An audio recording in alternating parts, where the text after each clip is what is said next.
ہے اور اس کے چہرے کا رنگ سیاہ.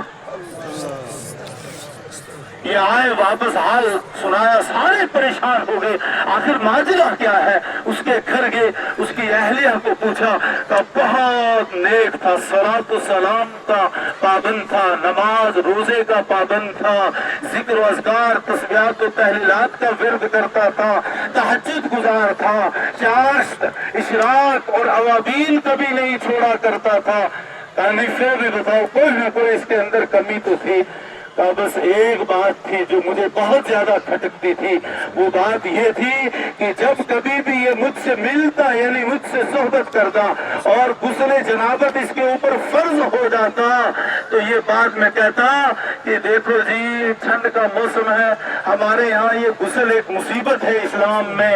عیسائیوں کے ہاں غسل نہیں ہے, عیسائیوں کا مذہب بہت اچھا ہے. بس یہ بات کہا کرتا تھا. حالانکہ ہر موقع پہ اس نے غسل کیا, لیکن صرف عیسائیوں کے مذہب کو اس وجہ سے پسند کیا کہ ان کے ہاں غسل جنابت نہیں ہے. تو اللہ رب العزت نے مکہ مکرمہ کی پاک سرزمین کے قبرستان سے نکال کے عیسائیوں کے نصارہ کے قبرستان میں اسے فراز پہنچا دیا اور دنیا والوں کو دکھا دیا, من تشبہ بقوم فہو منہم, جو جن کی مشابہت اختیار کرتا ہے اس کا حشر انہی کے ساتھ ہوتا ہے. دوسرا واقعہ لکھا, ایک محدث بزرگ ہندوستان کے بہت بڑے سید عالم, ایک مرتبہ اپنے ادارے سے باہر نکلے, اتفاق سے اس دن ہولی کا تہوار تھا. ہندو لوگ ایک دوسرے کے اوپر رنگ ڈال رہے تھے اور یہ عالم صاحب ان کے منہ میں پان تھا, اور ہندوستان میں پان بڑے بڑے علماء صلحاء کھاتے ہیں, معیوب نہیں سمجھتے, ان کے ہاں پان کھانا کوئی عیب نہیں ہے. ہمارے جموں کشمیر میں پان نہیں کھایا جاتا, وہاں پان عام طور پہ کھایا جاتا. ان کے منہ میں پان تھا, ان کے سامنے ایک گدھا چل رہا تھا, تو انہوں نے زمین پر پان کا تھوک تھوکنے کے بجائے وہ رنگ والا تھوک اس گدھے کے اوپر تھوکا, اور تھوکتے ہوئے یہ کہا, تیرے اوپر کوئی رنگ نہیں ڈال رہا ہے گدھے, لے میں رنگ ڈال لیتا ہوں, تو بھی ہولی منا لے. مر گیا, وہ فوت ہو گیا. کسی بزرگ نے خواب میں دیکھا کہ وہ جہنم کے اندر ہے. کہا آپ تو نیک تھے, صالح تھے, وقت کے محدث تھے, عالم تھے, آپ کو کیا ہو گیا, کس طرح جہنم میں پہنچ گئے؟ کہ سارے اعمال کیے ہوئے تھے, لیکن ایک عمل کی وجہ سے وہ سب عقارت ضائع اور رائگاں ہو گئے, وہ یہ کہ میں نے گدھے پر تھوک ڈال دیا, رنگ والا پان کا تھوک, یہ کہتے ہوئے کہ تو بھی ہولی منا لے. اللہ رب العزت نے میرے تمام نیک اعمال کو ضائع کر کے مجھے جہنم کے اندر ڈال دیا. من تشبہ بقوم فہو منہم, جو جن کی مشابہت اختیار کرے گا اس کا شمار انہی کے ساتھ ہوگا.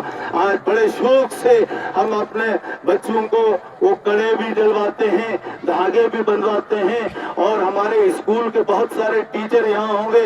ابھی پیچھے 15 اگست کا جو ہے گزرا, اس کے لیے تیاریاں بڑی زبردست کروائی گئی, اور ہمارے ہاں مدرسے کے اندر ہی ایک مدرس ہے, ان کا چھوٹا سا بچہ ایک اسکول کے اندر پڑھ رہا ہے, اور اتفاق سے وہ اسکول بھی اسلامی اسکول کہلاتا ہے, لیکن اس بچے نے, سمجھدار بچے نے, کیونکہ عالم کا حافظ کا بیٹا ہے, تو اس نے باپ کو پوچھا کہ مجھے ٹیچر یہ کہہ رہے ہیں کہ آپ کو ڈرامہ کرنا ہے اور اس میں آپ نے سادھو بننا ہے اور یہاں ٹیکا لگانا پڑے گا. یاد رکھیں, یہ ٹیکا آپ ڈرامہ پیش کرنے کے لیے کیوں نہ لگائیں, آپ ڈرامہ پیش کرنے کے لیے ٹیکا لگاؤ گے, آپ کا ایمان ختم ہو جائے گا, آپ نعمت ایمان سے محروم ہو جاؤ گے, آپ کا شمار انہی میں ہو جائے گا جن کا یہ شعار ہے. آپ مسلمان نہیں رہیں گے, چاہے آپ نے ڈرامے کے لیے کیوں نہ کیا ہو. ہمارے ٹیچر لوگ اپنا نام پڑھانے کے لیے, انعامات حاصل کرنے کے لیے, ہمارے سکول کی واہ واہی ہو, یاد رکھو یہ دنیا کی واہ واہی کی کوئی پرواہ نہ کرو, فرش والوں کی واہ واہی کی کوئی پرواہ نہ کرو. یہ دیکھو کہ اللہ جو عرش والا ہے, عرش والے کی واہ واہی مطلوب اور مقصود ہونی چاہیے, اس چیز کا خیال رکھو. اور کتنے لوگ ایسے ہیں, کتنی ہماری اسکولوں کی بچیاں اور کتنے ہمارے اچھے دیندار گھرانے کی بچیاں رکشا بندھن کے دن, ابھی ہفتہ بھی شاید نہیں گزرا ہے, ابھی پیچھے ہوا, اور وہ آرمی کیمپوں کے اندر گئی, اور وہاں غیر محرم, غیر ریاستوں کے, جو بیرون ریاستوں کے فوجی تھے, ان کو